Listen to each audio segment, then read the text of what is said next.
दोस्तों नमस्कार। दोस्तों पिछले वीडियो में आदिकाल के सबसे महत्वपूर्ण रासो ग्रंथ पृथ्वीराज रासो पर चर्चा हुई। दोस्तों पृथ्वीराज रासो की प्रामाणिकता और उससे संबंधित जितने भी महत्वपूर्ण तथ्य और बिंदु हैं उन सभी पर विशद रूप से चर्चा हुई। और आज के इस वीडियो में दोस्तों पृथ्वीराज रासो के अलावा जितने भी महत्वपूर्ण रासो ग्रंथ हैं उन सब पर एक एक करके विशद रूप से चर्चा होगी। कोई भी बिंदु कोई भी तथ्य परीक्षा की दृष्टि से जो महत्वपूर्ण होगा दोस्तों कोशिश ये होगी कि वो छूटने ना पाए। तो इस क्रम में सबसे पहले हम बीसलदेव रासो की चर्चा करते हैं। दोस्तों बीसलदेव रासो एक बहुत ही महत्वपूर्ण रासो ग्रंथ है। इसके रचयिता नरपति नाल हैं। अब इस चीज को आप याद कैसे करेंगे कि नरपति नाल बीसलदेव रासो के रचयिता हैं। दोस्तों जो नरपति होगा वही सबसे 20 होगा, ऐसे आप याद कर सकते हैं। नरपति नाल से नरपति आप उठा लीजिए और बीसलदेव से आप 20 उठा लीजिए। तो जो नरपति होगा यानी नरों का जो पति होगा यानी सबसे श्रेष्ठ नर होगा वही सबसे 20 होगा। इस तरह से इस चीज को आप याद कर सकते हैं। इसके समय की बात करें, रचना के समय की, रचना काल की, तो दोस्तों संवत 1212 ईस्वी में बीसलदेव रासो की रचना मानी जाती है। दोस्तों बीसलदेव रासो के नायक की अगर बात कर ली जाए तो इस ग्रंथ का नायक कौन है, तो बीसलदेव तृतीय या विग्रहराज चतुर्थ जिसको कहते हैं, अजमेर के राजा थे, वही इसके नायक थे। नायिका की बात कर ली जाए तो राजमती जो राजा भोज परमार की पुत्री थी वही बीसलदेव रासो की नायिका थी।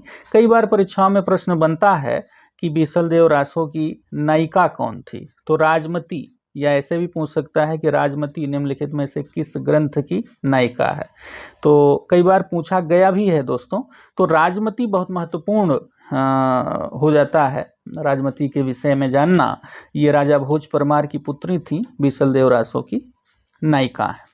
तो इस चीज को आप याद कैसे करेंगे, ऐसे याद कर सकते हैं दोस्तों कि राजमती सबसे 20 है। बीसलदेव रासो की नायिका कौन, राजमती, तो राजमती सबसे 20 है। तो बीसलदेव रासो से आप 20 उठा लीजिए और राजमती से राजमती उठा लीजिए। तो इस तरह से दोस्तों आप याद कर सकते हैं। दोस्तों बीसलदेव रासो के छंदों की अगर बात कर ली जाए तो इसमें 125 से 128 छंद देखने को मिलते हैं। यह एक गेय काव्य है। रासो परंपरा का प्रथम श्रृंगार रस प्रधान ग्रंथ दोस्तों यही बीसलदेव रासो, यानी बीसलदेव रासो प्रथम ऐसा रासो ग्रंथ है जिसमें श्रृंगार रस देखने को मिलता है। बाकी जितने भी रासो ग्रंथ हैं जैसे परमाल रासो हो गया, पृथ्वीराज रासो हो गया, खुमार रासो हो गया, जितने भी रासो ग्रंथ हैं दोस्तों सब में वीर रस देखने को मिलता है। लेकिन बीसलदेव रासो ऐसा मात्र एक ग्रंथ है, ऐसा रासो ग्रंथ है एकमात्र जिसमें श्रृंगार रस देखने को मिलता है। तो अब इस चीज को आप याद कैसे करेंगे, परीक्षाओं में बहुत बार पूछा गया है कि निम्नलिखित में से कौन सा ग्रंथ श्रृंगारी है, तो बीसलदेव रासो श्रृंगारी ग्रंथ है। अब इस चीज को याद कैसे करेंगे, श्रृंगार रस ही सबसे 20 है। बीसलदेव से आप 20 उठा लेंगे और श्रृंगार रस प्रधान है तो श्रृंगार रस यहाँ से उठा लेंगे। तो श्रृंगार रस ही सबसे 20 है। इस तरह से आप याद कर सकते हैं। दोस्तों देखिए इस तरह का ट्रिक आप स्वयं बना सकते हैं, लेकिन मेरा देखिए जो अनुभव है वो यही है कि पहले आप बिना ट्रिक के कोई चीज़ याद करने का प्रयास करिए। बाद में जब आप भूलें रिकॉल करते समय यानी पुनर्स्मरण करते समय उस चीज़ को जब आप भूलें तब आप ट्रिक बनाने का प्रयास करिए। तो पहले से ही अगर आप ट्रिक के माध्यम से याद करेंगे तो वो चीज़ें कम अस्थायी हो पाएंगी। इसलिए पहले कोशिश करिए कि बिना ट्रिक के याद करिए और बाद में जब भूलें तब ट्रिक के माध्यम से आप उसको अस्थायित्व दीजिए।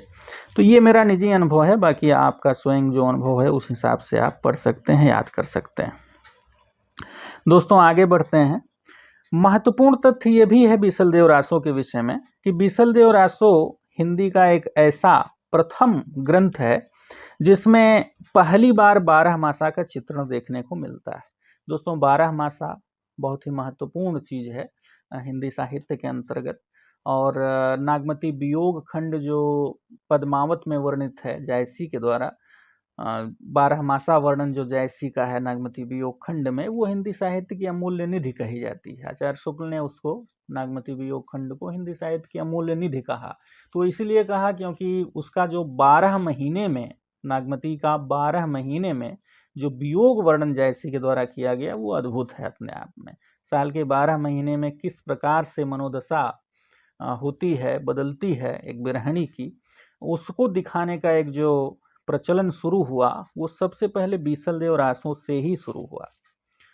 तो ये अपने आप में बहुत ही महत्वपूर्ण चीज़ है। बहुत बार परीक्षाओं में प्रश्न भी इस पर पूछा गया है। अब इस चीज़ को याद कैसे करेंगे?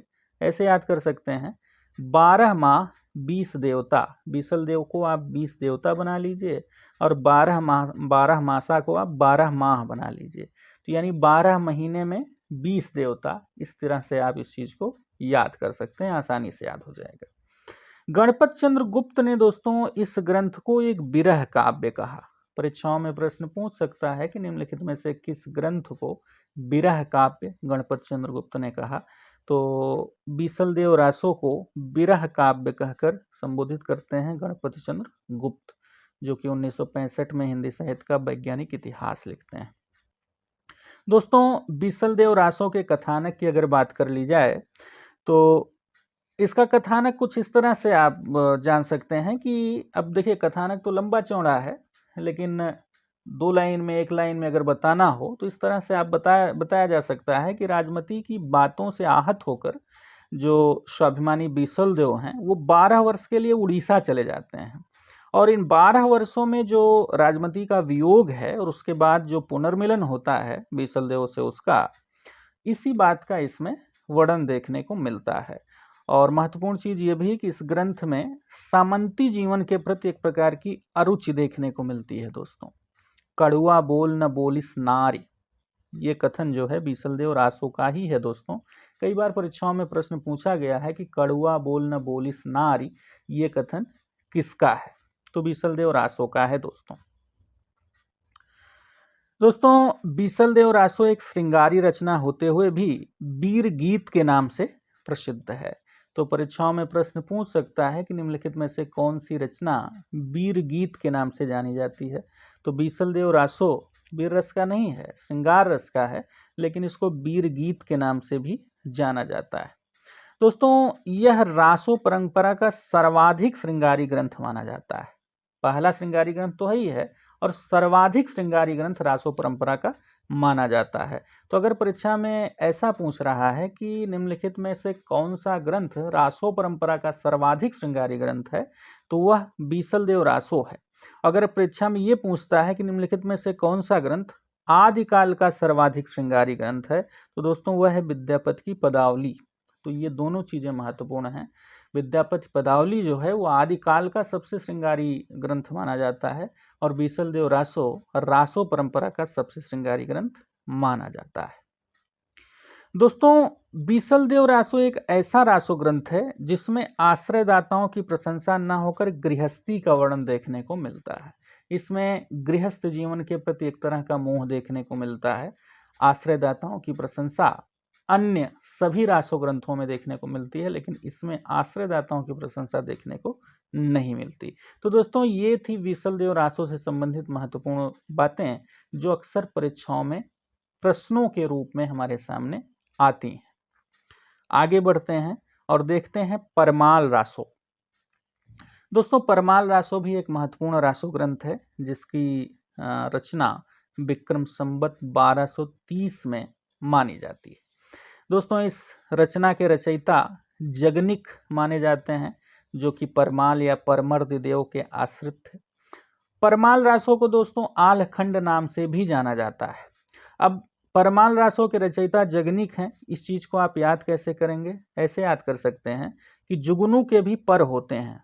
परमाल यानी जुगनू के भी पर होते हैं। जगनिक से जुगनू बना दीजिए और परमाल से पर ले लीजिए, तो जुगनू के भी पर होते हैं। इस तरह से आप इसको जगनिक परमाल रासो को याद कर सकते हैं।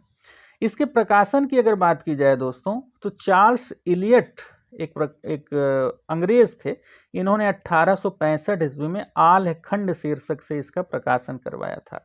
वैसे इसकी रचना 1230 विक्रम संवत में मानी जाती है, लेकिन एक अंग्रेज ने सबसे पहले आलखंड नाम से इसका प्रकाशन दोस्तों करवाया। आलखंड उत्तर प्रदेश में तो बहुत प्रसिद्ध है, आल्हा कहा जाता है। बहुत से आल्हा गायक उत्तर प्रदेश में मौजूद हैं, विशेषकर बुंदेलखंड इलाके में ये गाया जाता है। महोबा उधर ही है, बुंदेलखंड में ही, और महोबा के ही राजा थे परमर्ददेव या परमाल, और उन्हीं के दो वीर सामंत थे दोस्तों, आल्हा और उदल। उन्हीं के वीरतापूर्ण शौर्य का इसमें वर्णन देखने को मिलता है। तो एक तरह से पूरे उत्तर प्रदेश में आल्हा गाया जाता है सावन और आषाढ़ के महीने में, लेकिन बुंदेलखंड में कुछ ज़्यादा ही इस चीज़ का प्रचलन है। दोस्तों, आल्हा या परमाल रासो जो है वो महोबा के राजा परमरदेव के दो वीर सामंत आल्हा और उदल की वीरतापूर्ण साहस गाथा है। इस चीज़ को पहले ही मैंने आपको बताया। इसके छंद की बात करें दोस्तों तो आल्हा छंद में लिखा गया ये है, इसलिए इसको आल्हा कहते हैं। आल्हा एक प्रकार का छंद होता है, बहुत ही अतिशयोक्तिपूर्ण रचना है दोस्तों। इसलिए आचार्य रामचंद्र शुक्ल ने इसके विषय में कहा कि यह शब्द नहीं गूंज मात्र है। यानी परमाल रासों में बहुत ज़्यादा अतिशयोक्ति देखने को मिलती है, बहुत ज़्यादा अत्युक्ति देखने को मिलती है।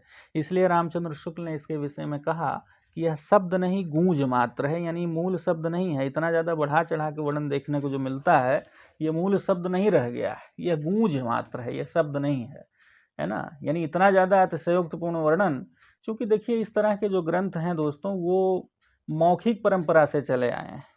यानी जो विभिन्न शैलियाँ इसकी मिलती हैं, विभिन्न आल्हा गायक आपको बहुत सारे मिल जाएंगे यूपी में, मैंने पहले ही आपको बताया। तो भिन्न भिन्न आल्हा गायकों के द्वारा भिन्न भिन्न कथानक गाया जाता है, भिन्न भिन्न कहानियाँ गाई जाती हैं, भले घटनाएं गाई जाती हैं, भिन्न भिन्न घटनाएं गाई जाती हैं। तो अपने मन से कुछ लोग कहानी को जोड़ देते हैं, कहानी में कुछ, और कुछ कहानी में से घटा देते हैं। तो इसलिए इसका जो कथानक है वो मूल कथानक पता नहीं क्या है, लेकिन वर्तमान में जो कथा है वो एक जगह एक जैसी कथा देखने को नहीं मिलती। भिन्न भिन्न गायकों के द्वारा भिन्न भिन्न कहानियाँ सुनाई जाती हैं, बताई जाती हैं, वो भी बिल्कुल अत्युक्तिपूर्ण ढंग से, अतिशयोक्तिपूर्ण ढंग से। इसलिए आचार्य शुक्ल ने कहा कि यह शब्द नहीं गूंज मात्र है। तो ये कथन भी इनका पूछ सकता है कि आचार्य शुक्ल ने निम्नलिखित में से किस ग्रंथ के विषय में कहा कि यह शब्द नहीं गूंज मात्र है। तो परमाल रासों के विषय में ही दोस्तों ऐसा कहा। आलखंड का अंग्रेजी अनुवाद वाटरफील्ड ने कराया था दोस्तों। ये भी प्रश्न बन सकता है कि आलखंड या परमाल रासों का अंग्रेजी अनुवाद किसने करवाया, तो वाटरफील्ड ने करवाया था। वही आलखंड जिसकी रचना, जिसका प्रकाशन चार्ल्स इलियट ने किया था, उसका अंग्रेजी अनुवाद वाटरफील्ड ने कराया था दोस्तों। मैंने पहले ही बताया कि उत्तर प्रदेश के बुंदेलखंड में विशेषकर पूरे उत्तर प्रदेश में गाया जाता है। आषाढ़ और सावन के महीने में यह आल्हा गाया जाता है। दोस्तों, अगली रचना है खुमाण रासो परंपरा की। इसका रचना काल है 9वीं शताब्दी। मोतीलाल मनारिया ने दोस्तों इसको 17वीं शताब्दी की रचना माना है। इसके रचयिता की अगर बात कर ली जाए तो दलपत विजय इसके रचयिता हैं। खुमाण रासो के रचयिता कौन है? दलपत विजय दोस्तों। तो ये भी प्रश्न पूछ सकता है कि खुमाण रासो के रचयिता कौन है। और दूसरी चीज़ ये कि मोतीलाल मनारिया ने 17वीं शताब्दी में इसका जो रचना काल बताया वो भी अपने आप में महत्वपूर्ण है। अब इस चीज़ को आप याद कैसे करेंगे? खुमाण रासो के रचयिता दलपत विजय हैं, इस चीज़ को याद कैसे करेंगे? ऐसे याद कर सकते हैं दोस्तों कि जो किसी दल का पति होता है वह अपनी खुमारी में रहता है। दलपत से दल का पति बना दीजिए और खुमार से बना दीजिए खुमारी। तो जो किसी दल का पति होता है, दल का स्वामी होता है, वो क्या होता है? अपनी खुमारी में होता है दोस्तों। तो इस चीज़ को ऐसे आप याद कर सकते हैं। शिव सिंह सेंगर ने नागा भट्ट को खुमार रासो का रचयिता माना दोस्तों।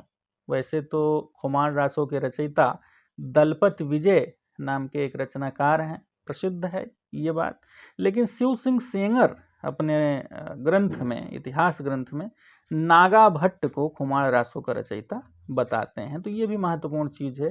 प्रश्न बन सकता है कि खुमार रासो, शिव सिंह सेंगर के अनुसार खुमार रासो का रचयिता कौन है?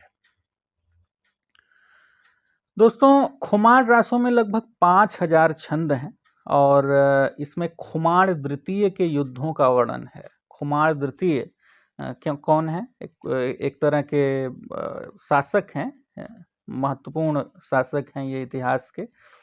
लगभग 5000 छंदों में इनके वीरतापूर्ण युद्धों का इसमें वर्णन देखने को मिलता है और इसकी भाषा है दोस्तों राजस्थानी हिंदी।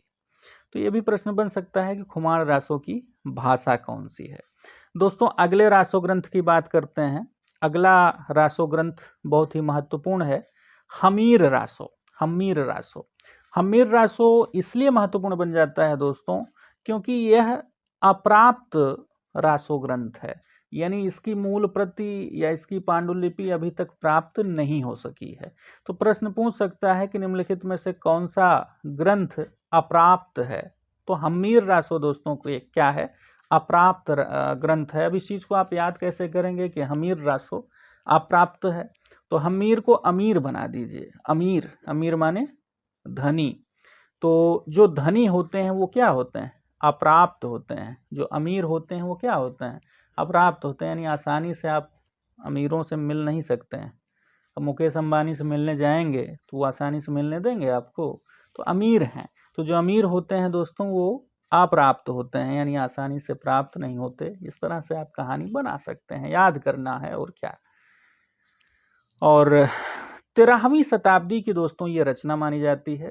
अपभ्रंश ग्रंथ यानी अपभ्रंश भाषा में रचित ग्रंथ माना जाता है। हमीर रासों के रचनाकार की बात करें दोस्तों तो सारंगधर हमीर रासों के रचनाकार हैं। राहुल सांकृत्यायन ने जज्जल को इसका रचनाकार माना है। वैसे तो हमीर रासों के रचनाकार सारंगधर प्रसिद्ध हैं, लेकिन राहुल सांकृत्यायन ने जज्जल नामक एक कवि को इसका रचनाकार माना है। तो आप इस चीज को याद कैसे करेंगे कि सारंगधर हमीर रासों के रचयिता हैं। हमीर, अमीर को अमीर बना देंगे। अमीर के दरवाजे पर कोई सारंगी बजा रहा है, सारंगी को सारंगधर से जोड़ देंगे, यानी सारंगधर को सारंगी बना देंगे, हमीर को अमीर बना देंगे। तो एक कहानी बन गई कि अमीर के दरवाजे पर कोई सारंगी बजा रहा है। कोई अमीर आदमी है, उसके दरवाजे पर कोई भिखारी आया है, सारंगी बजा रहा है। दोस्तों हमीर रासो मैंने पहले ही बताया कि ये एक प्रकार का अप्राप्त ग्रंथ है, लेकिन प्राकृत पैंगलम में इस ग्रंथ के 8 छंद मिलते हैं। इस आधार पर आचार्य शुक्ल ने इस ग्रंथ की परिकल्पना की। प्राकृत पैंगलम में दोस्तों 8 छंद इस ग्रंथ के मिलते हैं, जिसके आधार पर आचार्य रामचंद्र शुक्ल ने इसकी परिकल्पना की। अब दोस्तों प्राकृत पैंगलम क्या है, यह भी महत्वपूर्ण चीज है, जानना चाहिए कि प्राकृतिक पैंगलम क्या है। तो दोस्तों प्राकृत पैंगलम एक प्रकार का छंद शास्त्र है जिससे आदिकालीन संस्कृत की जानकारी मिलती है। इसके संकलनकर्ता दोस्तों लक्ष्मीधर हैं। इसमें बब्बर, जज्जल, सारंगधर, विद्याधर इत्यादि रचनाकारों की रचनाएं संकलित हैं। एक प्रकार का छंद शास्त्र है। इसी में 8 छंद मिलते हैं हमीर रासों के, और उसी आधार पर रामचंद्र शुक्ल ने इसकी परिकल्पना की। बाकी इसकी मूल प्रति आज तक दोस्तों अप्राप्त है। अगले रासो ग्रंथ की अगर बात करें तो अगला रासो ग्रंथ है महत्वपूर्ण जो है दोस्तों, वो है विजयपाल रासो। विजयपाल रासो की रचना जो है 1298 ईस्वी में होती है। 1298 ईस्वी में। अब इस चीज को, अब नरपत नाल जो है इसके रचनाकार हैं। अब इस चीज को आप याद कैसे करेंगे कि नरपत नाल जो हैं विजयपाल रासो के रचयिता हैं। ऐसे याद कर सकते हैं आप कि फिल्म का हीरो जब नल उखाड़ लेता है तब वह विजयी होता है। विजयपाल से आप विजयी बना लीजिए और नल सिंह से आप नल बना लीजिए। यानी नल जब उखाड़ लेता है फिल्म का हीरो तो क्या हो जाता है, विजयी हो जाता है। अब आप कमेंट्स बॉक्स में लिख के बताइए हमको कि कौन सी फिल्म थी और कौन से हीरो थे जिन्होंने नल उखाड़ा था और वो विजयी हुए थे। अब याद करना है हमको, आपको विजयपाल रासो के रचयिता नल सिंह हैं। कब वो वाली फिल्म आप ढूंढिए, कौन सी फिल्म है, देखे जरूर होंगे। दोस्तों अब इस चीज को भी कैसे आप याद करेंगे कि विजयपाल रासो की रचना जो है 1298 ईस्वी में हुई। तो बना लीजिए एक कहानी कि नल सिंह 1298 वोटों से विजयी होते हैं। नल सिंह कितने वोटों से विजयी होते हैं, 1298 वोटों से विजयी होते हैं। तो 1298 में विजयपाल रासो की रचना होती है। ऐसे आप इस चीज को याद कर सकते हैं। इसमें दोस्तों टोटल 42 छंद हैं। छोटी सी रचना है, मात्र 42 छंदों की रचना है विजयपाल रासो।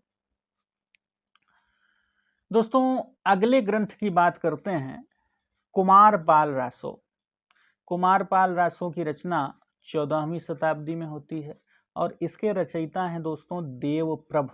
14वीं शताब्दी में रचित कुमारपाल रासो के रचयिता हैं देवप्रभ। अब आप याद कैसे करेंगे? 14 भुवनों में देवताओं के कुमारों का पालन हो रहा है, ऐसे याद कर सकते हैं दोस्तों। 14 भुवनों में, अब तीनों चीजें याद हो गई, 14वीं शताब्दी याद हो गई, 14 भुवन माने जाते हैं इस सृष्टि में। तो 14 भुवनों में, 14 भुवन का मतलब 14 शताब्दी, देवताओं के कुमार यानी कुमारपाल, है ना, देवताओं के कुमारपाल, देवताओं के कुमारों का पालन होता है। देव से देवप्रभ और कुमार से कुमारपाल। तो इस तरह से आप दोस्तों याद कर सकते हैं कि 14 भुवनों में देवताओं के कुमारों का पालन हो रहा है। सृष्टि में 14 भुवन हैं और 14 भुवनों में देवताओं के जो कुमार हैं उनका क्या हो रहा है? पालन हो रहा है। तो एक बार फिर से देख लेते हैं। 14 भुवन माने 14वीं शताब्दी, देवता माने देवप्रभ और देवताओं के कुमार मतलब कुमारपाल रासो। तो इस तरह से दोस्तों इसको आप याद कर सकते हैं। अगली जो रचना है वह है दोस्तों शत्रुसाल रासो। शत्रुसाल रासो की रचयिता हैं राव डूंगर सिंह। बहुत ज़्यादा डिटेल में सब छोटी छोटी रचनाएं हैं, इनका बहुत ज़्यादा डिटेल नहीं पूछता है। बस इन सारी रचनाओं को आप उनके रचनाकार के साथ याद रखिए इनका नाम, बस यही इतना महत्वपूर्ण है। बहुत ज़्यादा इससे कुछ डीपली पूछता नहीं है। छोटे छोटे एकदम छंद हैं और छोटी छोटी रचनाएं हैं। अब इस चीज को याद कैसे करेंगे? शत्रुसाल रासो के रचयिता कौन है? राव डोंगर सिंह। ऐसे याद कर सकते हैं कि डांगर शिष्य से क्या डरना, है ना। शत्रुसाल, शिष्य नहीं, ये शत्रु बना लीजिए। डांगर शत्रु, डांगर माने बोलचाल की गंवई भाषा है दोस्तों, ग्रामीण अंचल की भाषा है। डांगर माने कमजोर, है ना। डांगर शत्रु से क्या डरना, शत्रुसाल से आप शत्रु ले लीजिए और डूंगर से डांगर बना लीजिए। तो डांगर शत्रु से क्या डरना, ऐसे आप इस चीज को याद कर सकते हैं। मुंज रासो, अब इसमें कुछ रटने की जरूरत ही नहीं है। मुंज रासो के रचयिता कवि मुंज है ना। रटने की कोई जरूरत ही नहीं है, कोई ट्रिक बनाने की भी जरूरत नहीं है। कलयुग रासो, कलयुग रासो के रचयिता कौन है दोस्तों? रसिक गोविंद। अब इस चीज को आप याद कैसे करेंगे? कलयुग रासो के रचयिता रसिक गोविंद है, इस चीज को आप कैसे याद करेंगे? याद कर लीजिए, कलयुग में रसिक बहुत हैं, है ना। कलयुग चल रहा है, इस कलयुग में रसिक बहुत हैं। तो रसिक गोविंद से क्या हो गया? रसिक हो गया। और कलयुग रासो से कलयुग उठा लिया आप। तो कलयुग में रसिक बहुत हैं, तो कलयुग रासो के रचयिता कौन हो गए? रसिक गोविंद हो गए। दोस्तों अगला जो रासो ग्रंथ है वो है बुद्ध रासो। बुद्ध रासो की रचना 14वीं शताब्दी में हुई, अनुमानतः हुई है 14वीं शताब्दी में। इसके रचयिता हैं दोस्तों जल्हड़। जल्हड़, अब इसके जल्हड़ कौन है इसका परिचय पहले ही दे दिया गया है। पृथ्वीराज चौहान के ऊपर लिखा गया ग्रंथ था पृथ्वीराज रासो। और पृथ्वीराज रासो के रचयिता कौन थे? चंदवरदाई। चंदवरदाई के 4 लड़के थे, 4 लड़कों में सबसे छोटे जल्हड़ थे। तो जब गजनी चला गया था लेके उनको पृथ्वीराज चौहान को, मोहम्मद गोरी, तो उनके जाने के बाद ये पृथ्वीराज रासो भी गजनी चले गए। तो गजनी जब जाने लगे पृथ्वीराज रासो, तो जल्हड़ को ही उन्होंने पृथ्वीराज पर लिखी गई जो रचना थी उनकी, पृथ्वीराज रासो, उसकी प्रति इनको सौंप दी। वो अधूरी रचना थी। तो पुस्तक जल्हड़ हंत थे गज्जन चले निपकाज, इस तरह की पंक्ति प्रसिद्ध है। तो जल्हड़ कौन थे? पृथ्वीराज रासो के रचयिता के पुत्र थे, चंद्रवरदाई के पुत्र थे। और इनकी एक रचना थी, इनकी स्वतंत्र रचना थी अपनी बुद्धि रासो। तब इस चीज को आप याद कैसे कर सकते हैं कि बुद्धि रासो जल्हड़ की रचना है? इस तरह से याद कर सकते हैं कि जल्हड़ एक बुद्धिमान कवि थे, क्योंकि वे बुद्धिमान कवि के पुत्र थे। ठीक, तो बुद्धि को आप बुद्धिमान बना दीजिए और जल्हड़ जल्हड़ है ही है, तो जल्हड़ बुद्धिमान थे। क्यों बुद्धिमान थे? क्योंकि एक बुद्धिमान के पुत्र थे वो। तो इस तरह से याद कर सकते हैं दोस्तों। अगली रचना है कायम खां रासो। दोस्तों कायम खां रासो के रचयिता हैं रहमत अली जान, जिनको जान कवि भी कहा जाता है। बहुत सारे ग्रंथों का प्रणयन इन्होंने किया था जान कवि ने। तो कायम खां रासो रहमत अली जान की रचना है। अब कैसे आप याद करेंगे? जान की रहमत कायम है, एक वाक्य बना लीजिए, जान की रहमत कायम है। किसकी रहमत कायम है? जान की रहमत कायम है। तो रहमत अली जान, कायम, कायम से आप कायम खां बना लीजिए और जान से रहमत अली जान। तो रहमत अली जान की रचना है कायम खां। अब इस चीज को आप जान की रहमत कायम है ऐसे आप याद कर सकते हैं। दोस्तों अगला जो रासो ग्रंथ है वह है राम रासो। राम रासो की रचना 1618 ईस्वी में होती है, 1618 ईस्वी में। इसके रचयिता हैं माधवदास या माधोदास, कहीं कहीं मिलता है। तो अब इस चीज को आप कैसे याद करेंगे कि राम रासो के रचयिता माधवदास हैं, राम ही माधव भी हैं दोस्तों, है ना। ऐसे आप याद कर सकते हैं कि राम ही माधव भी हैं। भाई माधव कौन है? राम ही तो हैं। भगवान विष्णु के अवतार कृष्ण भी थे और राम भी थे, तो राम ही माधव भी हैं। तो इस तरह से आप याद कर सकते हैं राम रासो के रचयिता माधवदास, क्योंकि राम ही माधव भी हैं। दोस्तों अगला और अंतिम रासो ग्रंथ है राणा रासो। महत्वपूर्ण रासो ग्रंथों की बात हो रही है दोस्तों। राणा रासो, राणा रासो के रचयिता हैं दोस्तों दयाल दास या दयाल कवि। अब इस चीज को आप कैसे याद करेंगे? राणा प्रताप बहुत ही दयालु थे, है ना, या ऐसे राणा प्रताप बहुत दयालु भी थे।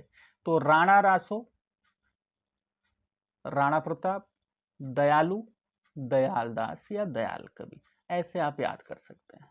तो राणा रासो के रचयिता कौन थे? दयाल दास या दयाल कवि। तो दोस्तों ये थे आदिकाल के महत्वपूर्ण रासो ग्रंथ, जिनसे संबंधित जो भी महत्वपूर्ण प्रश्न बनते हैं उन सभी पर चर्चा आपके बीच में